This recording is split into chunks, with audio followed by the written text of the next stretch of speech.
This is Daily Blast Live. We're talking about what you're talking about. Get real. No. Y'all, This just is stop. a sham. It's finally here. Drum roll. Welcome to DBL. Happy Friday, everybody. Hey.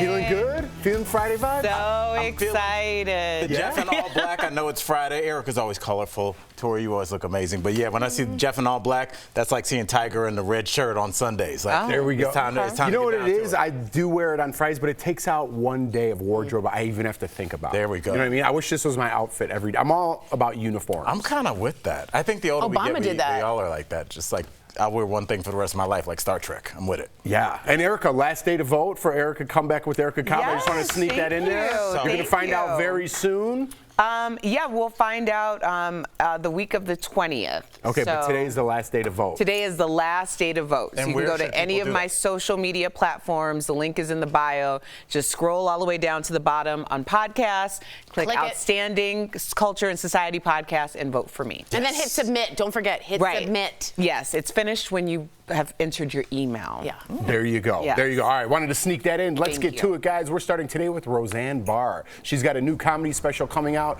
It's her first in nearly 2 decades. It's called Cancel This, and it's premiering Monday on Fox Nation. Here's a sneak peek. Ask what is a woman? They don't know that. That one they're asking all the time. What is a woman? I'll tell you what a woman is. A woman is me. That's what a woman is, okay? A woman is someone who cleans up everybody else's. That's what a woman is. My pronouns are kiss my.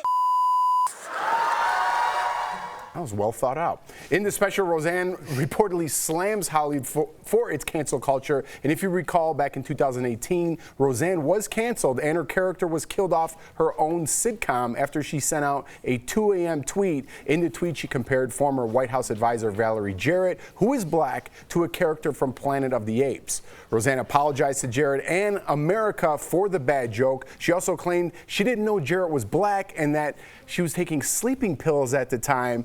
Does everyone, Erica, I'm going to go to you because I'm using the word comeback, does everyone deserve a comeback? Well, I believe everyone's deserving of the comeback that they are willing to earn. In this case, this is really kind of about the court of public opinion as much as she's anti the court of public opinion. Right. Because it's going to be up to people who support her or support what she stands for in order to show her true power in this market. I think a big part of the reason why she was quote unquote canceled in 2018 and she complained that people weren't, standing up for her in public, I found that to be more of an indictment on her perceived character than it may have been over a single tweet. I think that you really understand who you are and your power in terms of how people will rally behind you in the world in times of, difficulty. And I think that might have hit her a little harder than she anticipated. Yeah, we actually have a clip of her responding to her being canceled from that tweet. So let's play that first too as well. We could have had her come on my show and she could have, read me the who's it and she could have dressed me down. We could have had a teachable moment that they're all talking about. She could have come on. I could have had 15 times the ratings and I could have learned something on behalf and shown something to America, which I always wanted to do that very thing anyway, bringing people together and learn about each other, right? When we have made mistakes because we can learn. So I don't know. I think it's interesting. There's room on the right, far right, for comics. There was a guy from SNL who did Goat Boy, Jim Brewer. Yeah, he's all in on that side, and that's great. I think that's okay to have. And I think Roseanne was a really good joke writer. I just didn't think from what we saw those were even jokes. Right. They were, to me, it's we call it when I was doing stand-up, I just feel like that's just too lazy. Lazy being it's an easy laugh to be kiss my blank. Of course people are going to be woo, but that's not a joke in any kind of craft. Right. I mean, that's what you want to, as a comic, you should always worry about what I call clapture. which is people kind of clapping and laughing rather than just laughing. That just means you're making points that they want to hear because you're talking to an audience that wants to hear that. Yeah, it's like an echo chamber. Right. Yeah. I honestly, you said, he's all in on the right, and I don't know if I agree with that. I don't know if I want any comic that's all in on any side. Yeah. I feel like comics are supposed to be like satellites hovering around the earth, almost in a sterile way, looking at what they see and reporting back. If I ever went into a joke like, this person is terrible, then I feel like that would the joke would come across as biased. But if I have a joke where I'm like, I don't care for Disney World, I wouldn't go out and say that. I go out and prove my point in a funny way. And I feel like in that clip that we just showed, different than the kiss my rear end quote, I feel like she was starting to get somewhere. She was like, it's what I want to do. I want to talk to people. And I feel like inside, it's very few people that want to divide.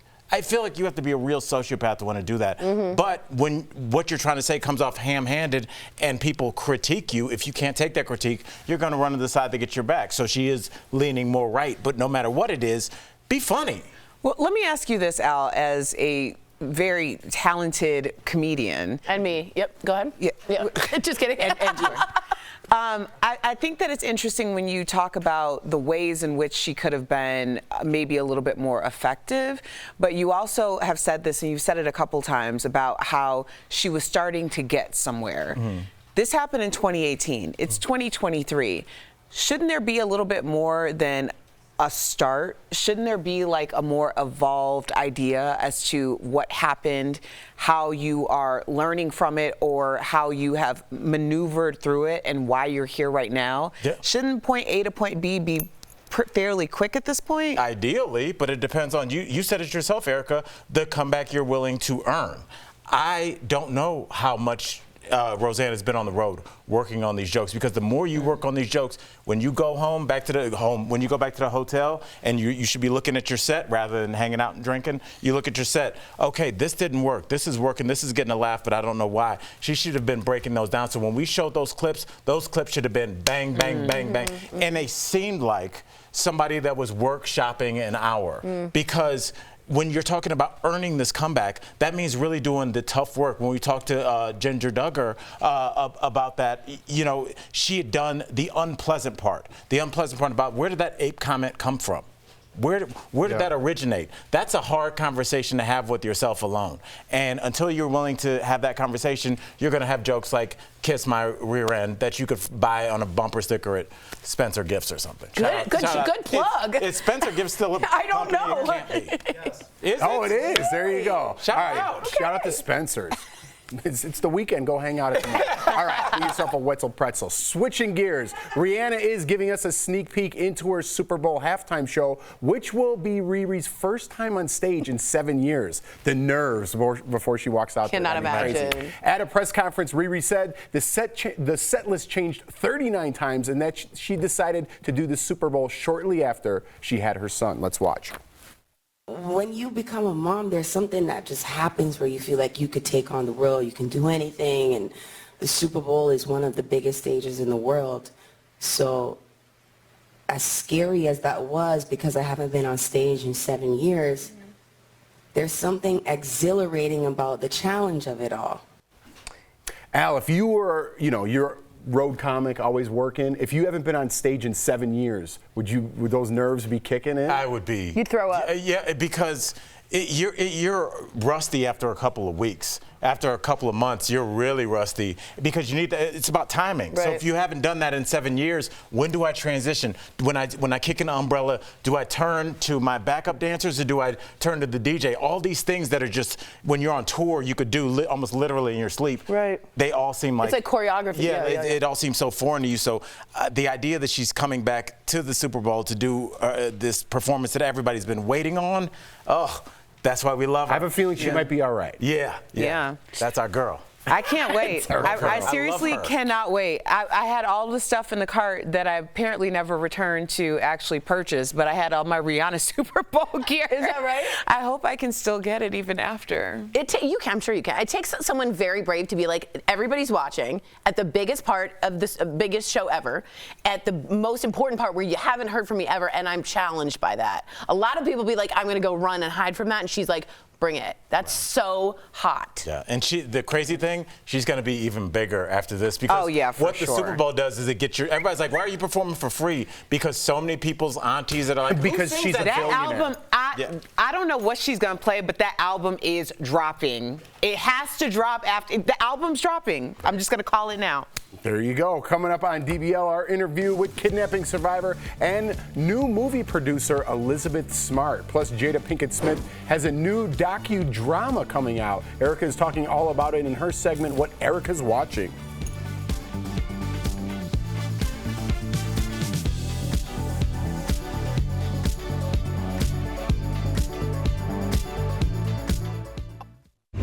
Our viewers are talking about DBL. Yes! I like that. Leaves me speechless. I'm like blushing. Thank you, thank you. That's emotional. Do I want to sit there and watch them? Yes, I do.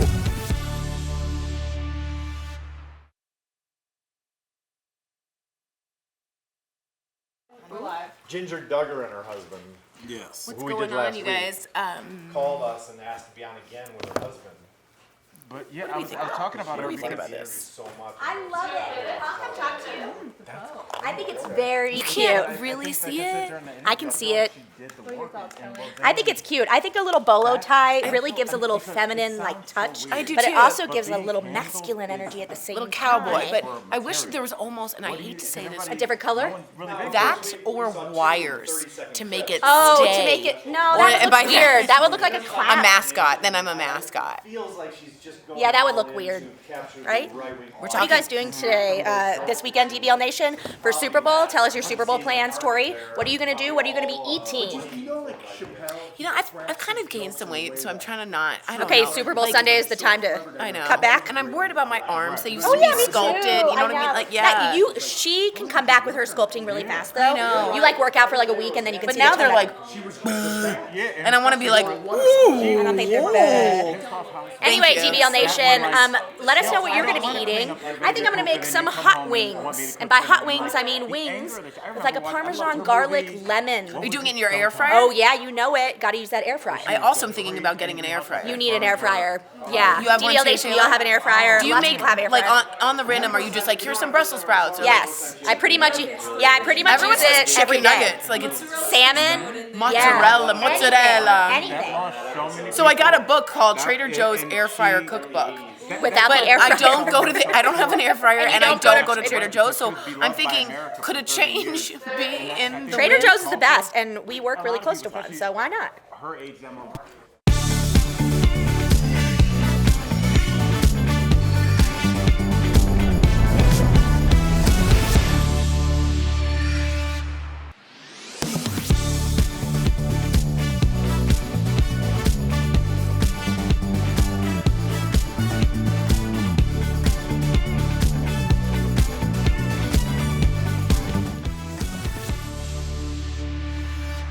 Welcome back. Amber Rose has the internet on fire with her latest comments. Jada Pinkett Smith added a new queen to my watch list. Plus, I have a chocolate treat for you just in time for Valentine's Day.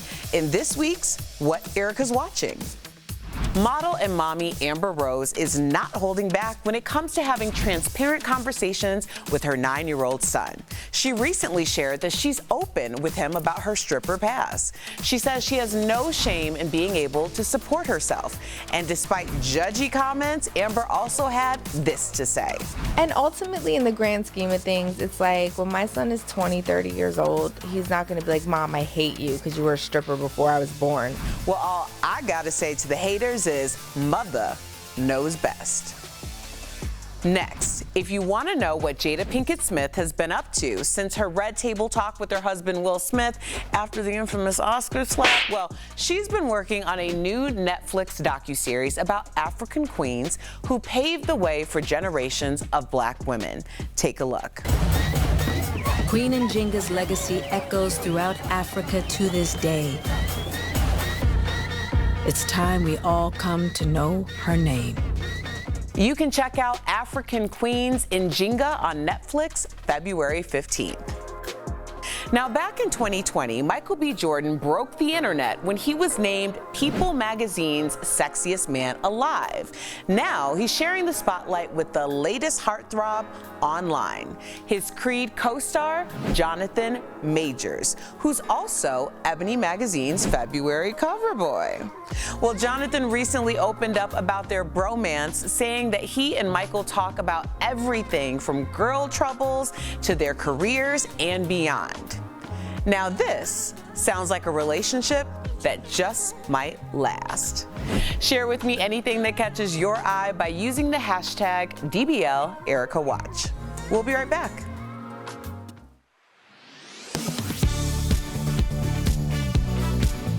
Last year, many states sent payments to millions of Americans for a variety of reasons. You may know them as inflation relief payments or a state tax credit advance. But now, some early tax filers and tax pros are claiming on social media that the IRS is advising them to hold off on filing their income taxes. So, let's verify. Is the IRS recommending that people in some states wait to file their tax returns? Our sources are the IRS, the Idaho State Tax Commission, the Tax Foundation, and Mark Stieber, Chief Tax Information Officer at Jackson Hewitt. 22 states sent out some form of payments to their residents. Some included a disclaimer that said that money may be taxable at the federal level. This is because the IRS might consider it income. The answer wasn't clear when the IRS started accepting tax returns on January 23rd, and it still isn't. On February 3rd, the IRS issued a statement saying, for taxpayers uncertain about the taxability of their state payments, the IRS recommends they wait until additional guidance is available or consult with a reputable tax professional. The tax pros we reached out to say they're also waiting for that guidance and suggest holding off on filing your returns. So, yes, the IRS is recommending that people in some states wait to file their tax returns.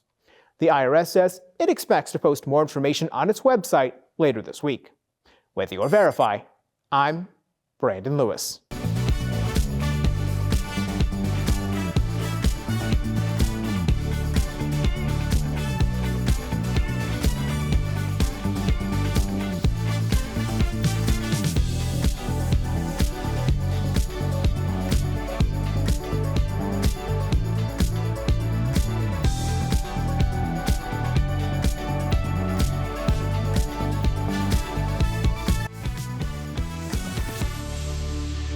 Are your parents home? This is my friend's house. Ripped from the headlines.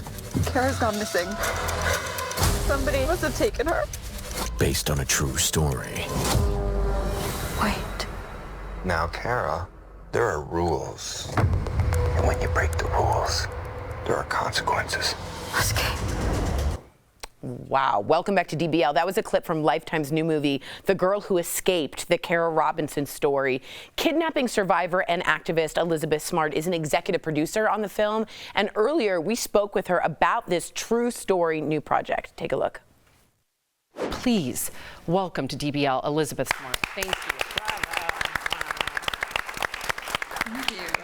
Absolutely. Elizabeth, I have read everything you've written. I think you're an amazingly brave human, and to be okay and to advocate for others is just, you should be very proud of yourself. I wanted to ask you, what drew you to Kara's specific story, and why was it important for you to be an executive producer on this Lifetime movie?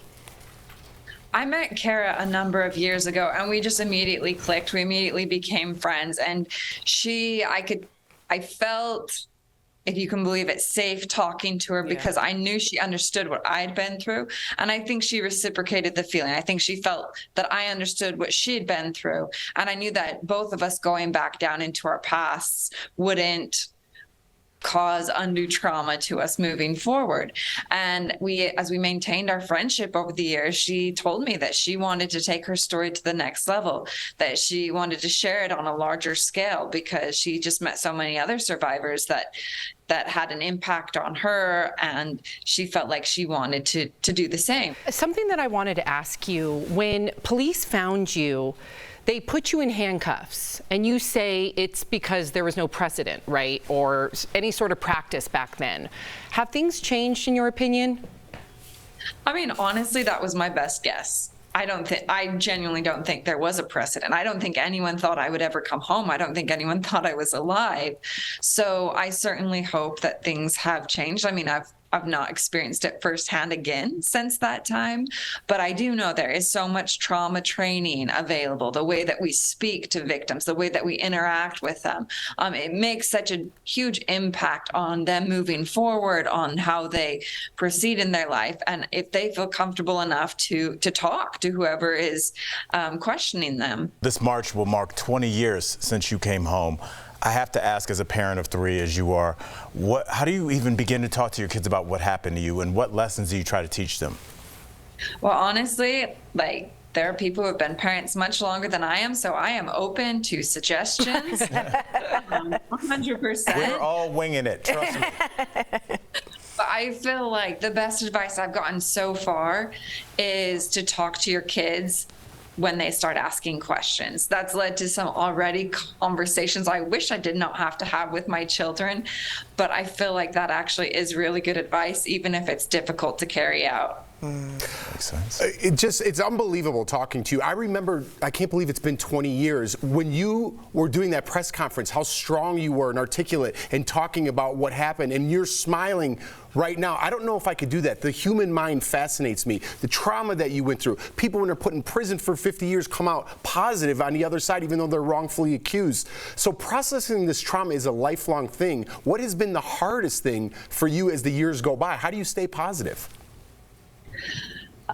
Well, I think the hardest thing is continuing to see these crimes take place: kidnapping, sexual exploitation, rape, violence. I mean, feeling like I'm dedicating my life to something that's not having an impact, or that's not making a difference. But then I go out and I have people approach me in Costco or the grocery store or Target or wherever I go. And I mean, they talk to me and they share with me their experiences, and they talk about how things that I have done have impacted them for good. And that makes me feel like it's worthwhile and needs to continue. Do you harbor any hate or anger inside you at any point? Like maybe a late night, you're just up, and do you have these thoughts, or do you always turn it into a positive somehow? I'm human. I am human. As far as my captors go, that's not something that I feel these days. I mean, if they were out in my front yard or coming up to my house or interacting with my children, yes, absolutely. I'd be like, I'm sorry, but where is the nearest shotgun? Yeah. Right. There we go. That's honest, and that is 1,000% real. For sure. And I just want to follow up that you completely are impacting people. Yes. You know it. You're evoking change. It's such an honor to speak to you. DBL Nation, be sure to tune into Lifetime on February 11th and watch The Girl Who Escaped, the Kara Robinson story. Thank you, Elizabeth. Thank you. We'll be right back.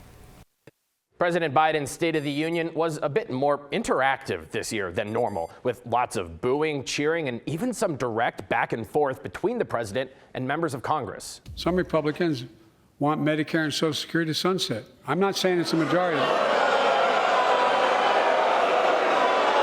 Let me give you, anybody who doubts it, contact my office. I'll give you a copy. I'll give you a copy of the proposal. We received a lot of questions about this exchange. So let's verify. Have any congressional Republicans proposed to sunset Medicare and Social Security? Our sources: the Congressional Research Service, Florida Senator Rick Scott, the text of the Rescue America plan he proposed, Senate Minority Leader Mitch McConnell, and Congress.gov. Last year, Republican Senator Rick Scott published a set of policy proposals he called his 11-point Rescue America plan, since expanded to 12 points. Point number 6 deals with government reform and debt, and one of its proposals says, quote, all federal legislation sunsets in 5 years. Sunsetting is when a law gets set to automatically expire unless Congress decides to renew it. Medicare and Social Security were created by federal legislation. So it's true this proposal would set them up to, at the very least, face a renewal vote every 5 years. But Biden's statement still needs context. As he acknowledged, Scott's proposal is unpopular, even among Republicans. Here's what Senate Minority Leader Mitch McConnell said about it when it was proposed last year. We will not have as part of our agenda a bill that raises taxes on half of the American people and sunsets Social Security and Medicare within 5 years. Scott, for his part, has said he'd expect even if his proposal somehow did pass, it wouldn't affect Social Security and Medicare in practice. Since they're so popular, Congress would renew them every time. But he hasn't changed the language of his proposal to specifically exempt them. He also hasn't brought any actual bill to Congress. It remains a purely theoretical and unpopular proposal. With your Verify, I'm Casey Decker. Be honest, you've probably used someone else's Netflix login. You're not alone. Netflix estimates 100 million households share passwords. So people were understandably upset when Netflix briefly posted plans to crack down on password sharing. Netflix quickly clarified the new rules only apply to users in Chile, Costa Rica, and Peru, where it's currently testing a pay-to-share model. This prompted many US users to declare victory because Netflix backed down. But did Netflix really back down from plans to prevent password sharing? Our sources are Netflix and an independent check of Netflix's US policies. Last year, Netflix launched a password sharing trial in Chile, Costa Rica, and Peru. It allows customers to pay about $3 for each account user not in their household.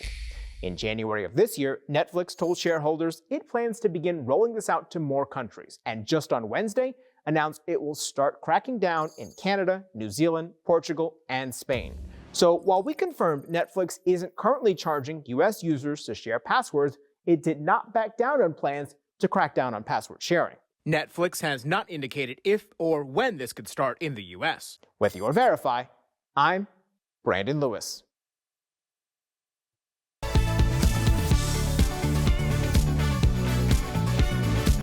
Today's Sandals word of the day is villa. Watch DBL every day for a word of the day.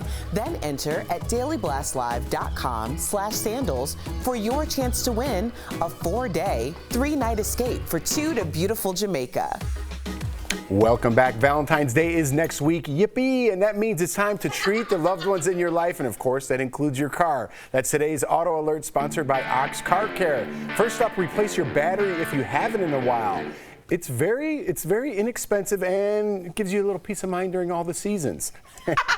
Next, give your headlights a sparkling finish with a headlight restoration kit. And lastly, replace your air filter. This should be done every 6 to 12 months. So to make it easy, just plan to replace them around Valentine's Day every year. Treat yourself. Ox Car Care is dedicated to providing you with an amazing auto protection plan experience that works with your budget. If you're looking for better car care, give them a call today at 800-687-1821. And again, don't forget to vote. Erica Cobb voting closes today. Go to Erica's Instagram page. All the information's on there. It's in the bio. Link in bio, guys. Yeah, last day for NAACP. That's right. And we want to, I don't know if Jere's in the building, but our makeup stylist extraordinaire is not here. He's channeling some Tay Digg vibes. He looks very handsome. It's his birthday. Take our word for it. It's his, I was getting to that. Oh, I'm sorry. You're like the person who walks in and ruins the surprise. We wasted a good surprise on you. What's that from? Oh, what is that from? What is it? Oh, Big Daddy. Oh, that's Yeah, Big Daddy. Big Daddy. Of course, Kelly Schubert would know that. Yeah, that was a good one. Good call. We'll see you guys on Monday.